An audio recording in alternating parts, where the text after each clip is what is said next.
Et salut tout le monde, c'est Pilaf Stark et bienvenue sur la chaîne de Franzy Stark. Hey, salut tout le monde, c'est Franzy Stark et bienvenue sur ma chaîne. Aujourd'hui, on termine l'Ichiban Kuji qui sort en mars 2022, appelé Makafujiki Daiboken, l'aventure mystique qui est centrée sur l'univers Dragon Ball. Avant de commencer cette vidéo, laissez-moi vous préciser que ce format de vidéo News Reaction est fait pour être regardé sur un téléphone ou un smartphone en long. Donc du coup, oui, j'ai eu des retours et je n'ai pas... C'est vrai que dans mes précédentes vidéos, je ne l'avais pas dit, mais c'est principalement pour être vu sur un téléphone. Voilà, donc Ichiban Kuji, qu'est-ce que c'est Ichiban Kuji?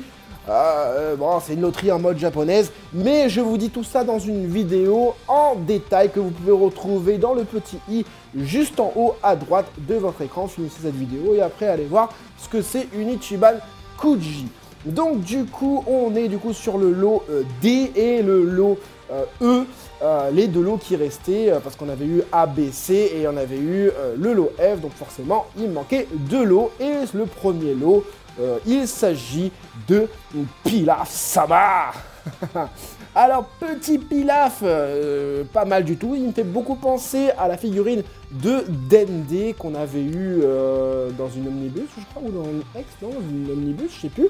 Bref, cette fois-ci, alors on a un Pilaf plutôt cool, mais c'est ce que j'allais dire cette fois-ci, avec les Dragon Ball, on a une espèce de diorama, un petit socle. Alors je sais pas si le Pilaf va être posé sur le socle ou en face.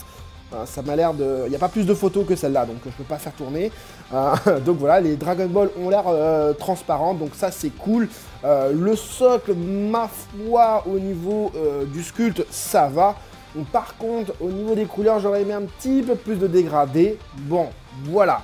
Pour le Pilaf, excellent, excellent. Le chara design d'époque est respecté. C'est limite, j'ai l'impression de voir une archive, tu vois. Donc, c'est plutôt cool. Le visage est sublime, exactement pareil. Les couleurs, pardon... J'en perds ma voix. Les couleurs sont top.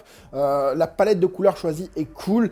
Pas beaucoup de dégradés, un peu de texture comme vous pouvez le voir sur le noir que vous voyez là. Franchement, nickel, ça a l'air vraiment, vraiment bien fait et vraiment bien peint. On passe du coup au lot suivant qui est Shu et Mai. Et ouais, donc pas de Yajirobe. J'avais déjà préparé ma chanson Yajiji, Yajiji, Yajirobe, un délire comme ça, tu vois, bref. Il est parti en impro. Et non, pas de Yajirobe, pas de Chichi adolescente, mais pourquoi pas dans une prochaine Ichiban Kuji X. Alors juste à vous préciser une chose, X n'est pas la gamme de l'Ichiban Kuji. La gamme de l'Ichiban Kuji, à mon avis, c'est pas encore précisé, mais la gamme c'est Master Lease. La série, c'est la série X. Ça oui, le X, c'est la série X, mais la gamme c'est Master Lease.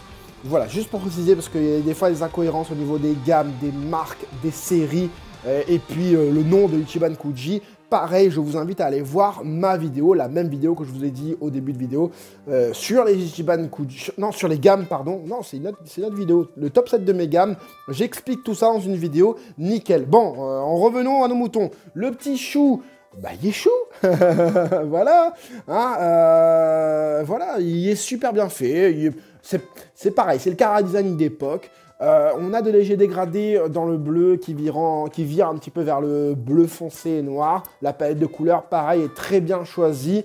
La pose est plutôt cool. À voir aussi dans les autres angles. Mais comme ça, de prime abord, ça a l'air plutôt pas mal.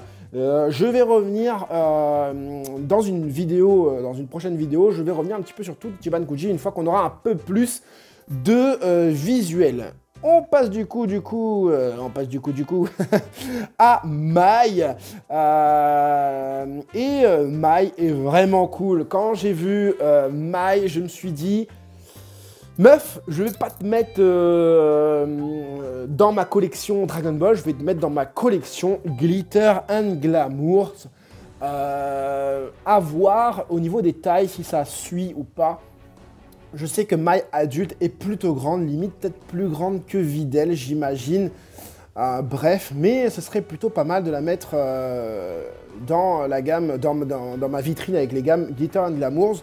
Par contre, bah, on n'est pas du tout sur du Glitter and Glamour. Hein. Là, on est plutôt sur un Cara Design d'époque, encore une fois, respecté, donc pas avec des boobs proéminents ou même, voilà, il y a des certaines Glitter and Glamour, c'est pas non plus hyper proéminent. Mais là, il n'y a pas du tout, quoi. Voilà. Le gars, le premier truc qu'il voit quand il voit une femme, il parle de boobs, quoi. C'est un truc de ouf. Bref, désolé. Mais pour en revenir au plus important au niveau du sculpte, au niveau de la pose, c'est génial. Franchement, c'est génial. Regardez les cheveux au vent, je kiffe. Le regard est vraiment top. La palette de couleurs, encore une fois, très bien choisie. La palette de couleurs choisie, c'est la palette d'époque. Hein. Quand je vois le petit rouge autour des yeux, le rouge à lèvres et tout, tu vois, ils n'ont pas fait un truc flashy et tout. Non, ils ont pris un effet un peu terne pour bien montrer que Mai, bah, c'est une vilaine, hein, une vilaine, c'est une méchante, quoi.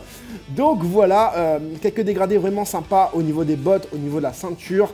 Alors, est-ce que c'est une jointure qu'on voit là?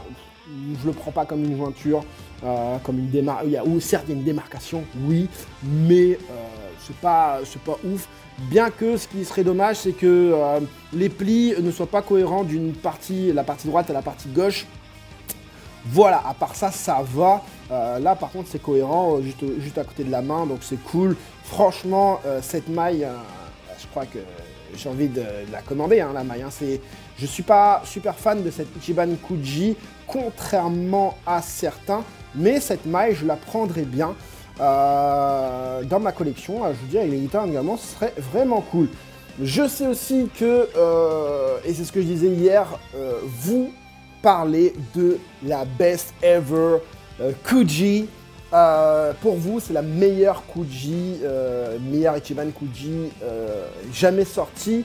Alors, je pense que je suis d'accord avec vous. Je pense que je suis d'accord avec vous. Même si je ne suis pas super fan de l'arc. Enfin, je suis pas fan de l'arc. Si, je suis fan de l'arc, mais je préfère un arc plus avancé dans Dragon Ball Z, par exemple, que Dragon Ball, même si ça, voilà, même si c'est cool et tout. Mais oui, je suis d'accord avec vous du fait que ce soit la meilleure Kuji sortie. Pourquoi? Parce que quand vous regardez le panel de figurines sorties, voilà, 500 fautes. Ah, si, il y a une petite faute. La Last One. La Last One, j'aurais aimé vraiment avoir une Last One autre que la Tao Pai Pai en mode cyborg. Je trouve pas ça ouf.